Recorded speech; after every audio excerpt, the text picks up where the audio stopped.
Sina shaka hadhara tulionayo imejieleza. Tulilo nalo ni jambo la harusi. Tunamshukuru Mwenyezi Mungu kwa waliohudhuria, kwamba tunaweza tukasema Tanga yote ipo hapa. Kwa hiyo ni jambo la kusema tumebarikiwa na harusi, inshallah itakuwa baraka ndani yake.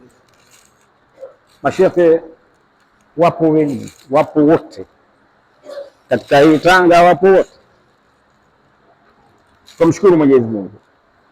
Si vizuri ikiwa hawatatoa kalima, si vizuri, kwa sababu ndio wazee wetu, ndio wenzangu. Sasa waje hapa awe hawakutoa kalima, si vizuri, na nikawapo wote mtanichukia, kwa sababu mtaona wengine machelewa.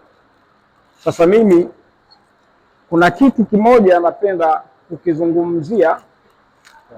Hii misikiti yetu tumeizoea, mashehe wetu tumewazoea, lakini kuna msikiti mmoja tunafali lakini hatukuzoea, na watu wengine pia wanauona kama haumo katika misikiti au ni msikiti wa watu fulani, lakini sio kweli.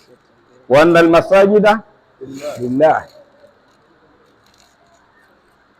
Hii misikiti ambayo ya ibadhi ni misikiti ya jamaa, ni misikiti ya sunna, ni misikiti yetu sote.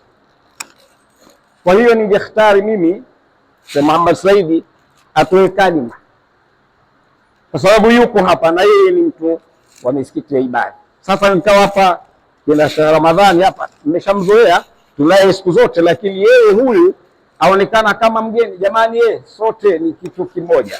Sheikh Muhammad, tafadhali, hebu njoo kidogo.